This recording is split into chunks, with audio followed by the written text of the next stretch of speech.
everybody. We got a great one today, for a change. And it's one of our few great ones because it's a best of. Heather Cox Richardson on her bestseller, Democracy Awakening, Notes on the State of Democracy. It's truly a great one, not like George Stephanopoulos' interview with President Biden. Is it me or is there something off with Stephanopoulos? No, I meant President Biden.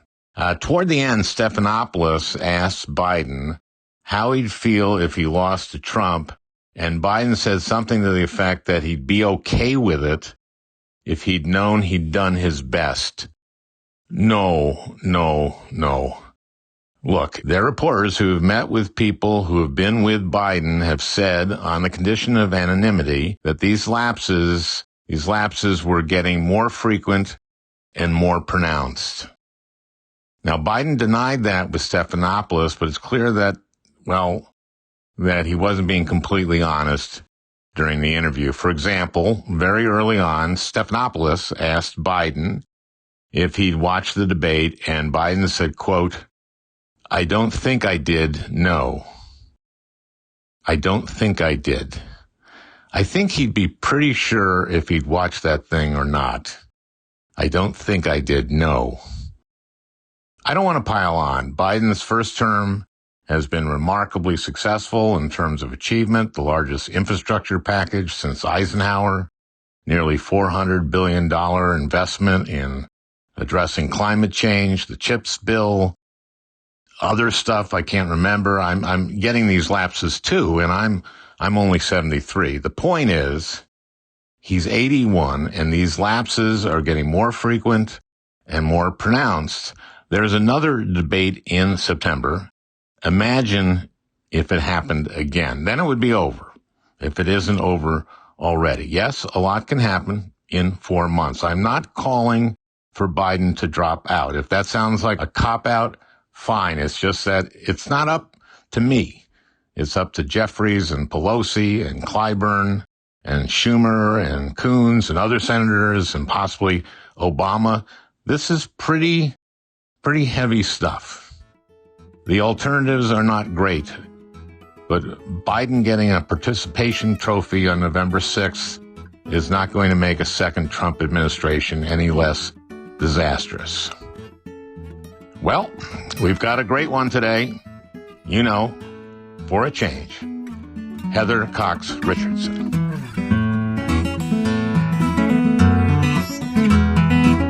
Do we have a trajectory here you want to cover? Not really. I'm going to kind of this is going to be sloppy and go all over the place. That's what I do. That's fine. Is that all right? That's fine. And how many minutes? Oh, I don't know. 40? Whatever. I don't know. I don't care. Yeah. I don't care, but obviously I will try and bring it in for a landing at about the right time if you tell me what that time is. Okay. Well, we'll feel it, I guess, maybe. Okay. All right. I hope, good. if I'm good. Which is, it's a 50-50 proposition. First of all, congratulations on the book, Democracy Awakening. It's a New York Times bestseller, which is not a surprise, right? You weren't shocked by that. Well, it's always a bit of a surprise for a historian, I think, to find themselves on any bestseller list. Mm-hmm.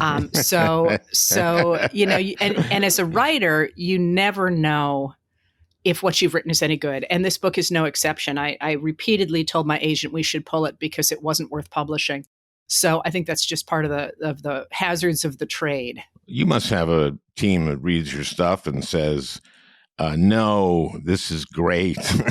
And you'd be crazy. And you rewrote 80% of the book or something like that at one point, right? I did. After I wrote the initial draft, it was originally just supposed to be the answers to all the questions that people ask me every day, organized around the larger question of how did we get here? What does this moment mean? And how we get out.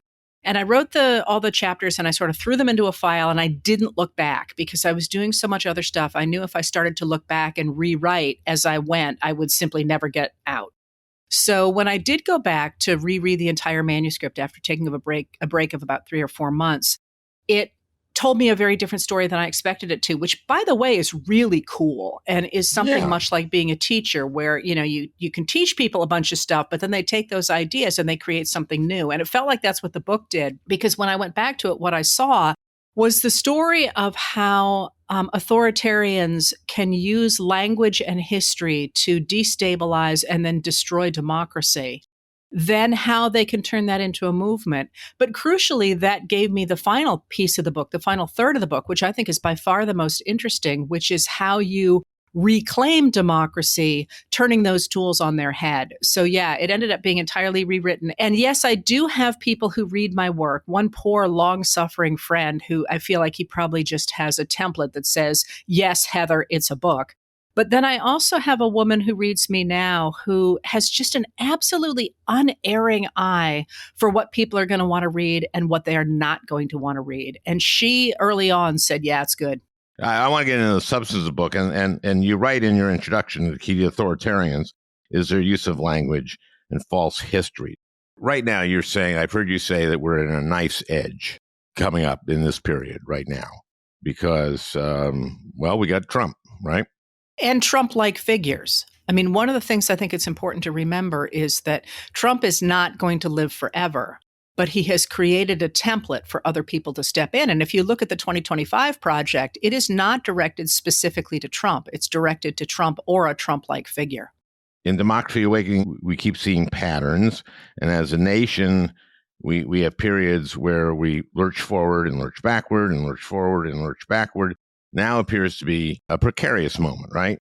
And I've heard you say that we're at a knife's edge, as I said, and it could go one way or another, and how important language is. Can we trace how we got Trump? In the book, you write about the State of the Union address, where Trump announces that he's honoring Rush Limbaugh with the Presidential Medal of Freedom. And Limbaugh acts very surprised, but he had done interviews before telling people that he knew he was getting it, right? So what a weird thing to do, to lie about not knowing this. But anyway, I always thought that Limbaugh, if it hadn't been for Limbaugh, maybe there'd be no Trump. And you also talk about the fairness doctrine, which was lifted in 1987, and Limbaugh started in 88. And he really, I think, was the first to take full advantage of getting rid of the fairness doctrine. And I think of him as like the big bang of the right-wing disinformation universe. Of course, there's McCarthy and others, but to what extent is Rush and then the people that followed him enabled Trump to emerge? All right. So Rush Limbaugh, of course, is an incredibly important figure, and you're right to identify that with the lifting of the fairness doctrine. But there's something in there that I just want to touch on before we do a line through of where this comes from. And that's that it always strikes me as being worth remembering that Limbaugh did not start as a political shock jock. No. He started as a shock jock and discovered there was huge money to be made in the political shock jockness of it, if you will. I don't know quite how to say that. I think that's perfect. I'm really interested myself these days in the link between money, and I don't mean like big oil money. I mean entertainment money and where we are today. There's a huge industry, obviously, now pushing the radical right-wing agenda, which I find just fascinating and am sort of trying to untangle right now. But the language issue is one that is identified immediately after World War II. And the problem for people who don't like the liberal consensus as it was known, that is a government that regulates business and provides a basic social safety net and promotes infrastructure and protects civil rights, is that liberal consensus, that government is really popular. It was popular then, it's popular now.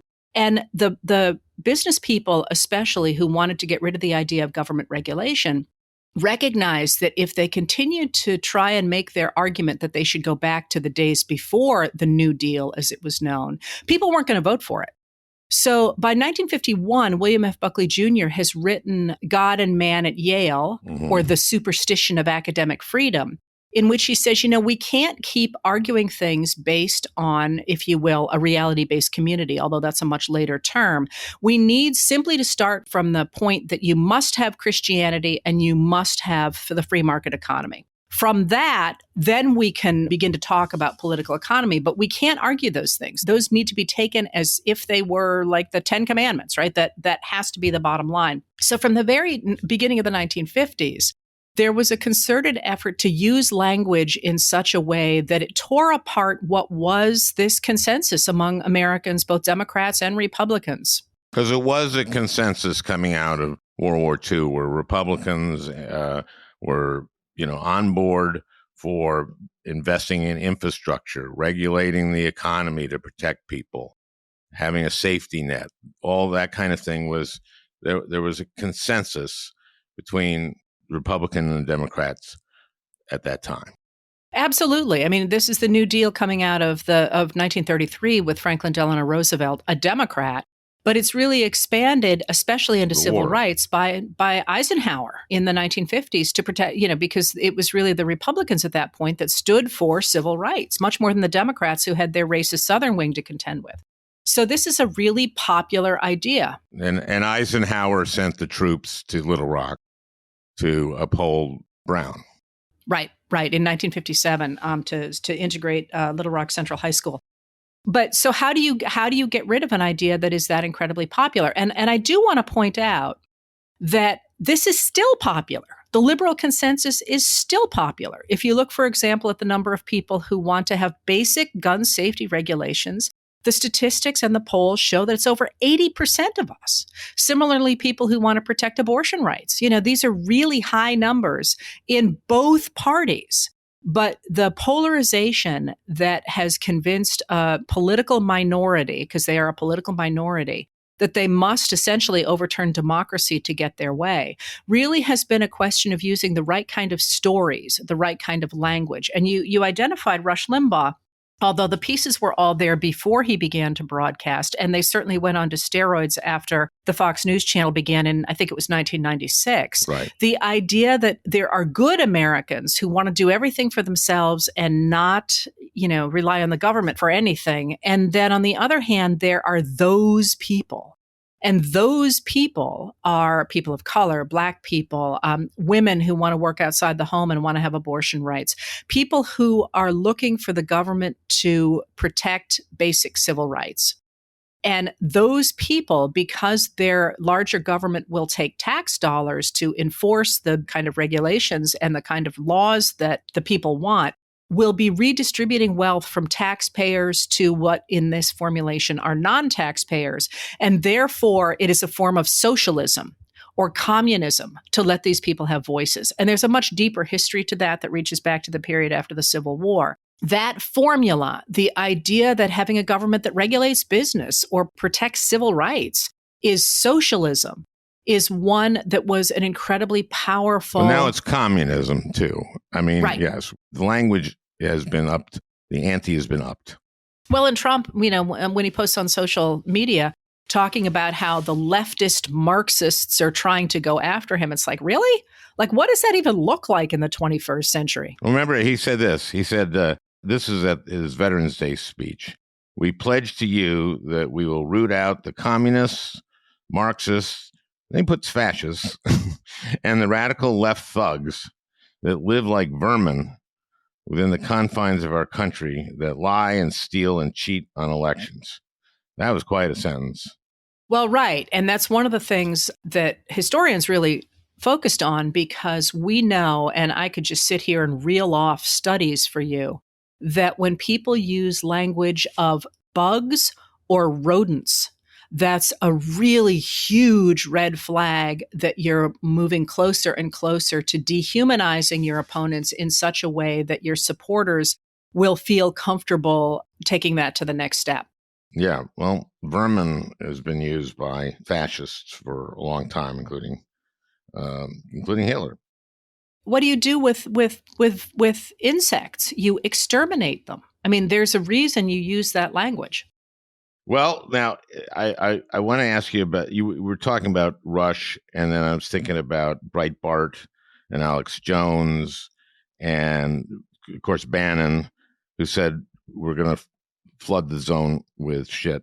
And I know you don't use that word, and you use an asterisk when you quote him in the book, which I think is very wise, because you want a precocious 13-year-old reading your book, and you don't want her mom or dad seeing the word shit in there and saying, don't read that. So you want every possible brilliant kid to read this book, which they should.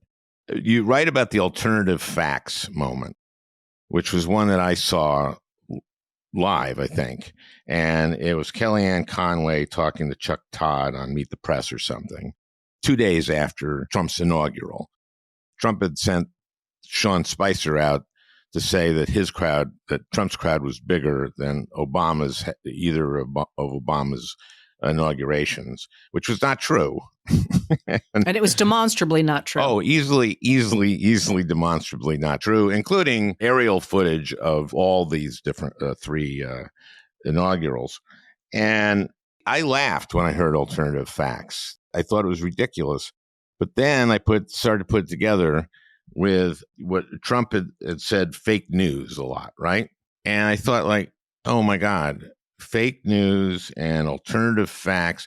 Fake news was his way of saying there's all this fake news out there. Mainstream media is putting out that's fake, and we have to put out alternative facts. And I realized at that point that they were going for nothing's true, nothing's false, that you can't trust anything, and that was their game. That is kind of what has happened in a way, is that we have a lot of Americans who either buy one side of it or the other side of it. And one side of it is the Breitbart side. Yes, but I think there's an important distinction to be made when we talk about, first of all, the idea of a reality-based community in which many of us live, but that the Republicans don't have to be tethered to any longer, actually comes out of the George W. Bush administration, and a comment that was made to, I think at the time he was with the Wall Street Journal, but Ron Suskind, the journalist, by a member of the Bush administration. So as I say, this idea of creating your own reality through words has a very long history. But you just identified two things. And one is Steve Bannon flooding the zone with shit. And it's designed to do exactly what you identify, to destabilize people so that they can no longer tell what reality is. And they back away, either becoming apathetic or simply saying, I need somebody who's going to give me clarity again. And I don't care if that person is a strong man. I just want to know what's going on. I need to feel secure. I need to feel like there is something to hold on to, even if it doesn't reflect reality. But that's very different in a way than what people like Limbaugh were doing, or people that are creating this idea that there are good Americans who, in this case, vote for the Republican Party, and everybody else. And that is to create a false reality, not just as flooding the zone so, you just don't know what to think, but rather that you have a specific worldview that is not based in reality.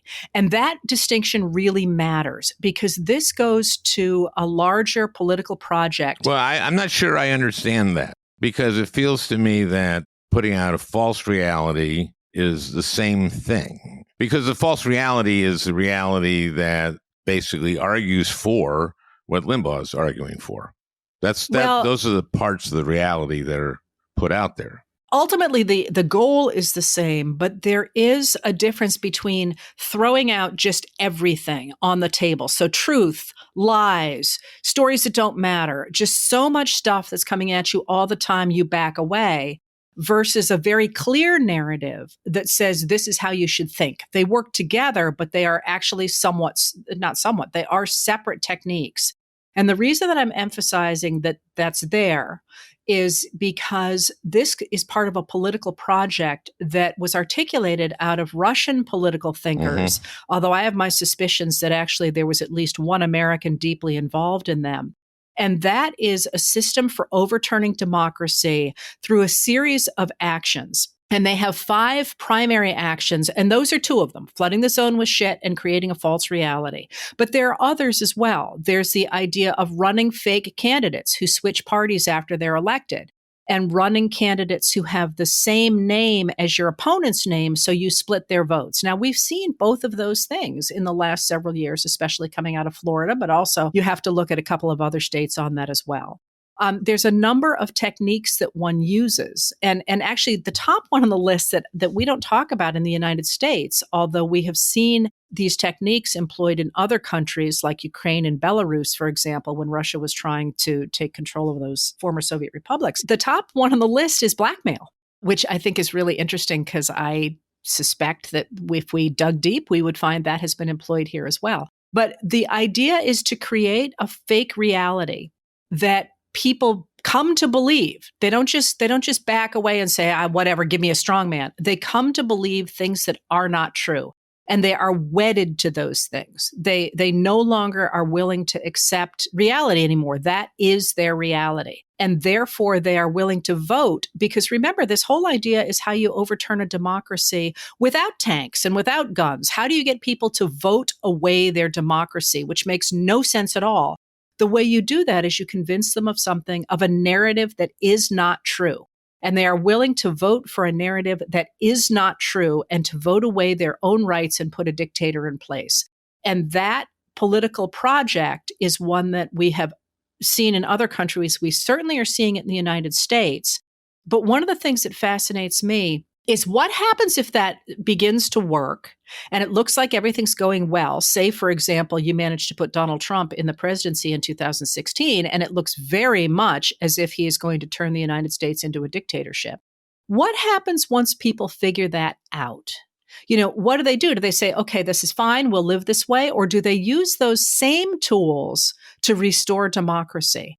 And the research I'm doing now suggests that that's what they do. And that's the moment we're in now, where people are taking these same tools that were used to overturn democracy to reinforce it. And I just find this absolutely fascinating. What do you mean the same tools? You're saying just putting out information that's accurate and arguing that? I mean, does that work? Yes. That's what you're talking about. I'm talking about accurate tools, but I'm also talking about the ones we use. So social media, for example, which was used with such weaponization in 2016, was wavering by 2020 in terms of the amount of stuff that was coming the other direction. And now people are very much aware of this. Now, that's not to say that the bad stuff has gone away. It's still there, but people are aware and fighting back about it.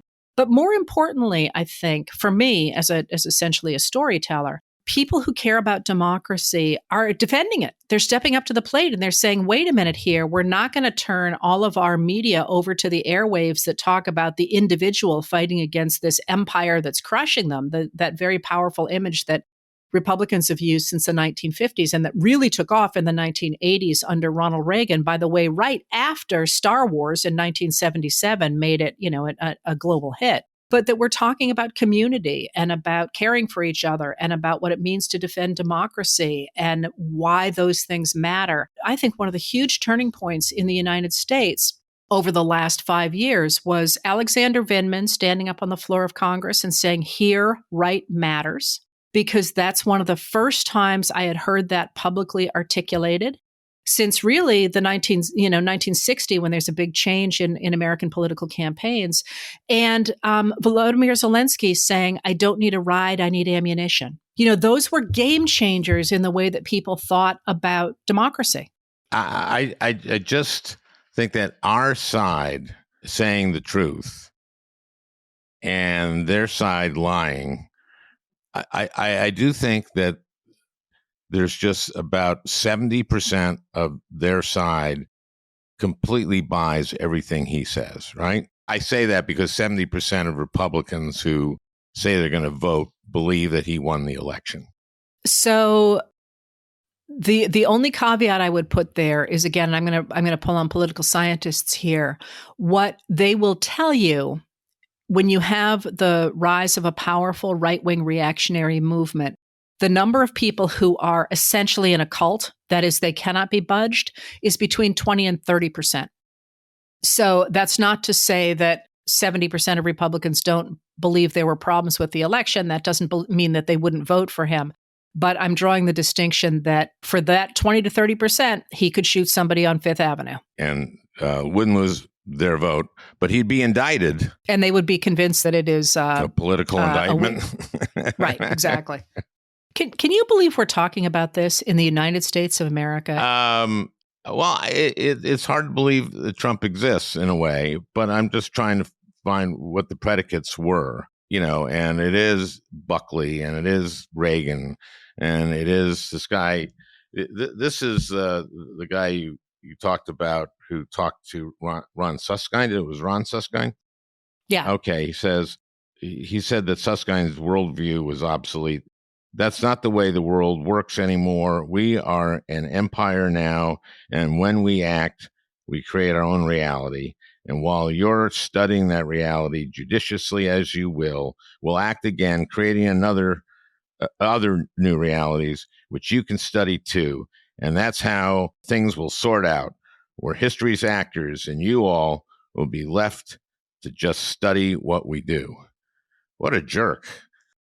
What an incredible quotation, though. The sheer hubris of we are more important than the entire rest of the world. And that, I think, is part of what's going on. And, the idea of these two strands that run through America of some people who really, truly believe they're better than everybody else and have the right and maybe the duty to rule the rest of us. And the rest of us who really do think that we all have a right to be treated equally before the law and that we have a right to a say in our government. It's all encapsulated right there. Well, we have a history of that, and that's what your book is about, is the sort of the lurching forward and lurching backward that we've done through history. And you focus a lot on Lincoln and the moments that he stepped forward. Let me do one of those lurches, that lurch. The Kansas-Nebraska Act of 1854. What did that do? That was extending slavery to territories that heretofore had not had slavery. That's correct. Yeah. Yeah. So that was an enormous assault on basically the way we were operating and on our democracy. And Lincoln stood up against it and went to Cooper Union. And he was called a radical. And anybody who was for not extending slavery was considered a radical. And he defended himself at Cooper Union, saying that he was not a radical, but he was conservative, right? Right. And basically claiming conservatism for the Republican Party because they were preserving the Declaration of Independence. Right. Exactly. That all men are created equal and endowed with their creator with certain unalienable rights to life, liberty, and the pursuit of happiness. And he said that was in 1860, right? At Cooper Union, which is the year that he was elected president. Mm-hmm. And he stood up, and this is an amazing moment in our history because it obviously, his election began the Civil War. Well, yeah. I mean, the South seceded. Deciding to go. Right. So they seceded before he was seated, right? Right. I'm just, being not splitting hairs, but I firmly believe that it was not his election. It was the South. I want to give agency to the South, saying they were going to take their marbles and go home. The election was completely legit. Oh, no.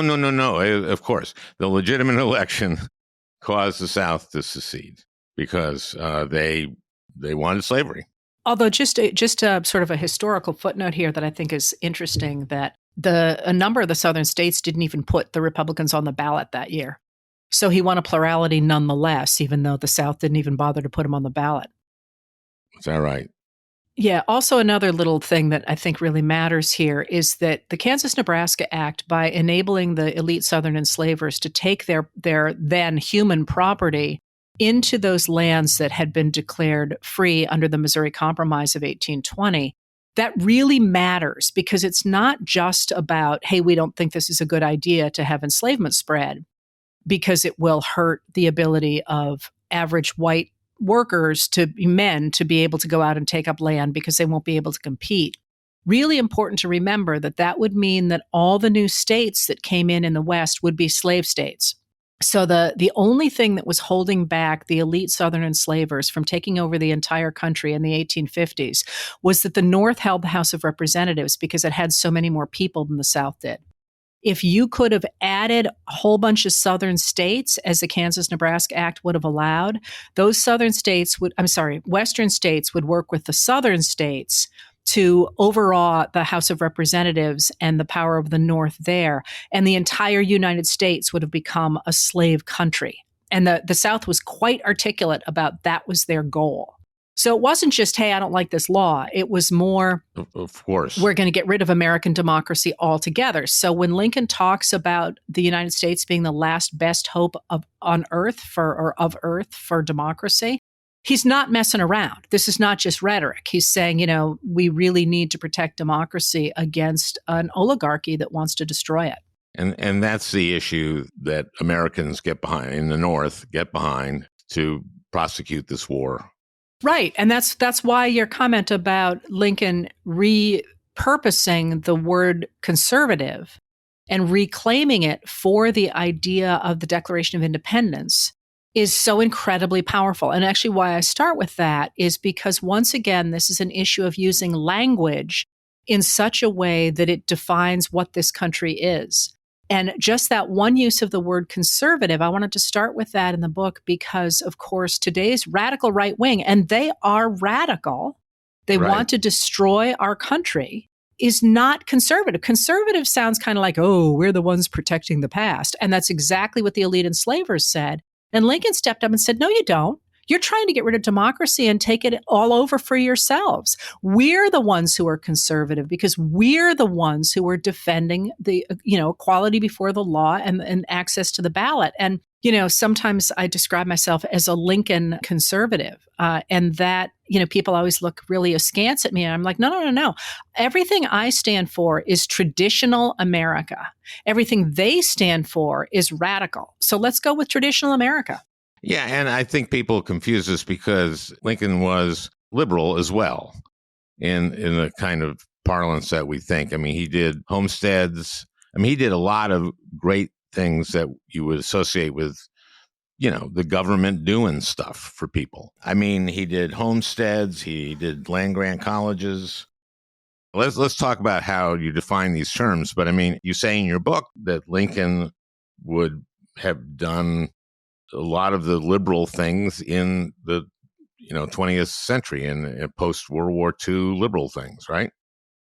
Yes, and I'm just sort of being a jerk by suggesting that a government that acts of the people, by the people, and for the people, that is by providing free colleges, as the Republicans did during the Civil War, and the Transcontinental Railroad, and investing in farms and new bureaus to make sure people had accurate information, and enabling immigrants to come to the country more easily, and creating income taxes. Progressive income taxes are an invention of the Republican Party. That all of those things are part of being a conservative in this country. And it's a bit of a shorthand, sleight of hand there that I'm doing. But yeah, the idea of a government that actually responds to the people comes directly from Lincoln and from the Declaration of Independence. And he is the first president with his party to use the government in such a way that it supports the idea that people starting out in society should have government support, rather than simply assuming that you should make sure that people at the very top are protected in their property. And that thread runs through American history from that point through. I mean, the biggies that people know are Lincoln and Theodore Roosevelt and FDR and Eisenhower. But it is really the centerpiece of America's most successful eras from that period on, which strikes me as being quite conservative to try and bring that back, don't you think? Yes. It depends on the way that we talk about it, because if you think, I think that you say there's a consensus after World War II in America that we all believe in a social safety net. That we all believe in government regulation of business, believe in income taxes that are progressive. Those are kind of thought of today as your basic liberal policies. Yes. Okay. Yes. So it kind of flips. I think of Lincoln as kind of a liberal populist kind of guy, but what he did was he said in the Cooper Union speech said it was conservative to stick with this tradition that we had, and he spoke about life, liberty, and the pursuit of happiness, and quoted our founders who weren't so liberal in a way. I mean, Jefferson had slaves. Yeah, no, the only point that I'm trying to make, certainly in this conversation, and I think in the book as well, is that the way that you protect democracy and the values that I think both of us really cherish are by the way you talk about them, because that's how you change the way people think. And by changing the way people think is how you change the direction of our country. So the reason I started out with the very deliberate reworking of the word conservative is because in many ways that's exactly what we need today, a reworking of what the concept of protecting this country means. And it does not mean banning books, and it does not mean turning us into religious theocracy. It does not mean getting rid of child labor laws. It does not mean all the things that we did at our very worst. To me, it means bringing back the things that we did at our very best. And when I mean very best, I don't just mean things that are morally right, although in my opinion they are. I mean things that are good for the economy and things that are good for stability and things that are good for individual opportunity. And those are the things that are embraced by people like Abraham Lincoln and Theodore Roosevelt and FDR and people right up to the present, where you have the Biden-Harris administration trying very much to do the same thing and to do it based in their articulation in Biden's primarily because of the economic benefits of that. And we can see those because the economy is simply roaring, but also in Harris's quite powerful. The economy is roaring for some people. And we have to, for those people who are not getting the benefits of it, they may not see it that way. I agree with you. I love Biden's economic policies, and we have seen large growth in jobs. And that is a continuation of what Obama did. And Trump would say he had the greatest economy in the history of the world when he actually created jobs at a slower pace than Obama did. I love what Biden did with the Rescue Act, but we've had inflation and it's hurt people. There are people who might be listening to this who are not as well off as they were a few years ago. Inflation has certainly been a problem, although, again, we're bringing that in for a soft landing now, which is precisely what the economic model suggested would happen and did not get the coverage that the administration, of course, would have preferred. Well, a lot of this is how is this perceived by people? So there might be people who might say are technically better off, but they might not see it that way. Yes, that's exactly the point. It's all about how things are perceived by people. And the way that they perceive them depends on how they are talked about. And how they are talked about is an important way of defining what this country is. I totally get the whole inflation piece of it. But somebody said, I think quite reasonably, if you look at the fact that our last quarter growth was over 5%, which if you remember when Trump was running for office, he promised that he was going to have a roaring economy that was going to have growth of 3%, and he never made it to that. Here you've got Harris and Biden with over 5%, and people are being like, oh, well, it looks like it's not going to go well going forward. We also have unemployment that is under 4%, and generally 4% unemployment is seen as full employment. Any Republican who went forward with those numbers, people would say, I don't even know why the Democrats are bothering to run, because those numbers are off the charts. And yet what you see is the way it is being talked about is, oh, well, yeah, we got to worry about what's coming up and maybe we could do better over here. And I agree with those things, by the way. I'm talking about the way that we talk about, again, imagine if this were Trump with economic growth of over 5%. Touting it as the greatest economic growth in the history of the country. And so would the newspapers. So would the newspapers be saying, what can a Democrat possibly offer when the plans that this president put in place have given us historic economic growth and historic low unemployment? And yet that's just not the way we're talking about it, which again is the whole point I was trying to make, is that our democracy depends on the way we talk about these things. And that was the sort of language that rose Trump to power. And then he turned it into a movement. And now we're at a place where we recognize what's going on and with luck can take that back. I want to talk about the Supreme Court. Oh, yeah. Yeah. And you write about it. And I think that You write about Alito a little bit, just a little, and Roberts too. I think Roberts is the big villain. I mean, he did a lot of damage before we had Kavanaugh, Gorsuch, and Alito. One thing you talk about is Citizens United, and I think that was the single worst, most damaging decision that I've seen. Let's talk about that now. That was Roberts as Chief Justice, and it comes as this case about whether they can run these ads, right? Right. Which are ads for a film about saying how awful Hillary Clinton was. It was this group, Citizens United, and that was the case. And they review the case and they say, we're not going to decide it this term. But then they have it come back, and Roberts has basically framed it as we should allow unlimited money in campaigns because, and Kennedy says this in his opinion, that, oh, well, this will be transparent because there's the internet now, and everyone will immediately be able to see all the money that's being contributed on both sides from everybody. Only trouble is that wasn't written in the law. He wrote it in the opinion. He said there'd be transparency, but it wasn't the law. And we tried in the Senate to pass a disclosure bill. It was called the Disclosure Act. And we lost because they had 41 senators at the time and they blocked it. And because of this, we have this unlimited dark money in politics, which to me was a sea change. So what were the discussions like? Can you tell us about that? On the floor? Yeah. I mean, you must have been, I assume you were angry. I was very angry. Did you know what was happening? Oh, that this was... Yeah. We knew what was happening. And what happened was we had 60, and then, Ted Kennedy died. Right. And then we had Paul Kirk step in after a while. Then they had the special election that Scott Brown won. Right.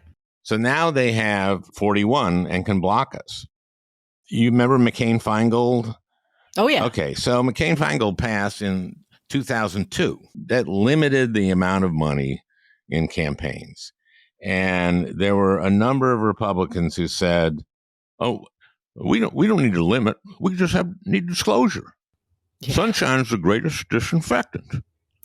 And they said there were 14 of them who had voted against McCain-Feingold, and they all said, "No, we need disclosure." And so I kept track of who they were. So I sat in the well of the Senate. So you're talking to the guy who knows what they were saying. And I would go up to him and say, "What happened to disclose? And they would look at me like I don't want to discuss it and say, they'd vote down. They'd vote no. And then I remember this was the stupidest comment I think I ever had from a colleague. I said to him, "What about disclose? And he said, "Well, it doesn't make unions disclose this Disclose Act." I said, "Yes, it does." And he goes, "Oh." And then he goes, "Well, how about the New York Times? If the New York Times runs a headline supporting someone, that's free advertising for them. That's worth a lot, and it's not disclosed." And I said, "It's in the New York Times." Yeah. And he went, "Oh, yeah." And then he turned and voted down. So why do you think they voted that stuff down? Why? Really? Is it cowardice? Is it because they were just in the pockets of big business? Is it that they're stupid? Go. They're in the pockets of big business. And you talk about, I think you have a statistic there about it went from $3 million or $5 million spent of dark money in 2008, and then like 300 million in 2012 of dark money. There's also a lot of dark money used in 10 because this was right. This and then you write about, and very smartly and importantly, about what happened in 10.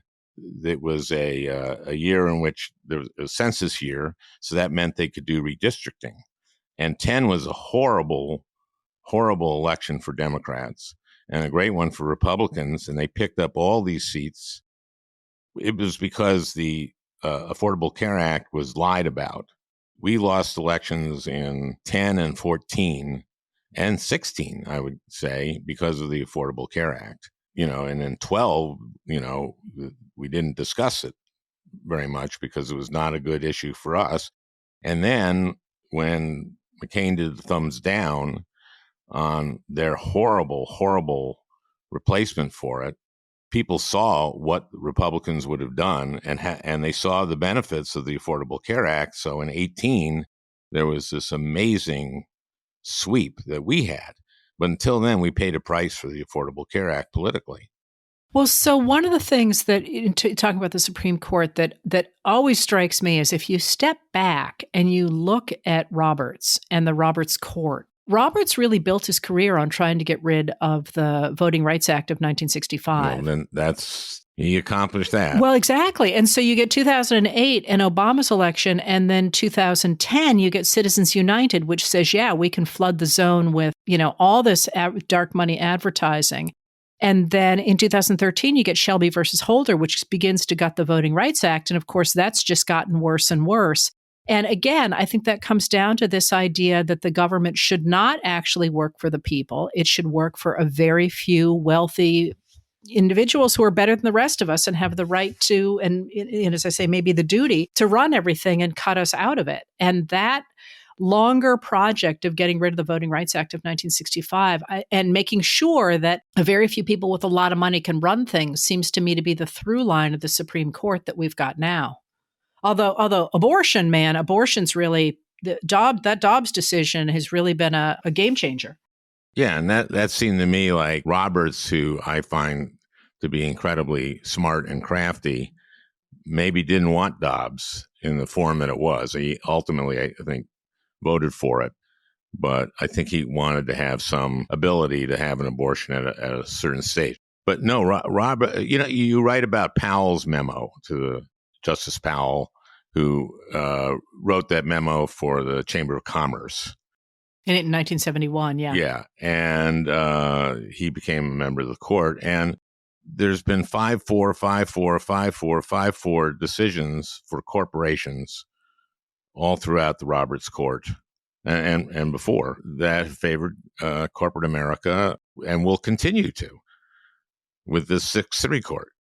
Well, and it really, the thing that jumps out to me of late, because we've had two very corrupt courts in our past, and I can tell you what came out with them, but what really jumps out to me about those 5-4, 5-4s that you're talking about, especially Citizens United, but also Shelby versus Holder, is of course one of the five is Justice Clarence Thomas. And, I do not know how you look at that justice right now and not say he is compromised and he should not have been able to make those decisions or to vote on those decisions, which I think brings the entire court into real disrepute is maybe not the word, but I don't understand how we can continue to consider it an arbiter of what the government should do when you have somebody who is making decisions for the interests of his own friends. Yeah, well, too bad for you. Yeah, exactly. because no, they put out like a new ethics standard for them or protocol, and it's not enforceable. It's not enforceable, and they don't have to recuse themselves if they don't want to on anything, even if it violates the standards.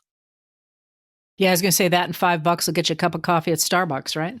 Exactly, and so no. I mean, there's nothing looking at the court that doesn't make you feel powerless about the court. And they're trying to extend themselves to deciding more and more of what is before the court. What is the doctrine now? The Major Questions Act. Yes, we're going to do a nice Which they invented. Which they invented. Yeah. And what that says is that Congress cannot delegate to a member of the executive branch, that is an agency, decision-making over major questions. Yes. And it's kind of undoing the Chevron doctrine, which basically says that these agencies have the expertise to make these decisions. So the Supreme Court now has said that, well, not in major questions. So they decided against the EPA in EPA versus West Virginia, which was that EPA doesn't have the right to regulate CO2 emissions from coal-fired plants. So this is them usurping a lot of power from Congress.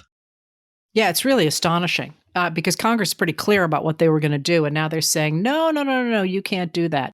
Which, again, if you think about the structure of our government, erasing the majority's voice out of the House of Representatives and out of Congress and replacing it instead with the voices of people who were confirmed by senators who represent significantly less than half of the American people is a real perversion of our democracy. And again, in the longer term, to me, the question is, will the American people put up with the idea of being ruled by an extremist political minority? And the truth is, the answer to that in the long term simply is no. I mean, these situations do not last. The question is, when does it stop and how much damage is done before it's stopped? Well, that leads us up to this next election. I know that you don't predict things, so you don't talk about what's going forward in that way, right? So historians are prophets of the past, not of the future. Right. So I am very solid if it's already happened. I have guesses about what will happen in the future. I will say that I still firmly believe that the vast majority of Americans of all parties believe in the liberal consensus. We want a government that does the things that you and I identified. But what we have now is a situation where you have this political minority, and it's an extremist political minority, has sewn up what I'm calling the nodes of democracy, the undemocratic pieces of our system. So the Republican-dominated states, for example, now are so gerrymandered and sometimes have partisans in the place where they're supposed to be counting ballots, for example. That's a problem. The Electoral College is a problem.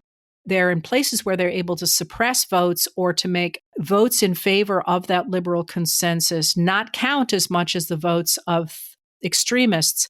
That's what worries me, because in a free and fair vote, I have absolutely no doubt, really absolutely no doubt.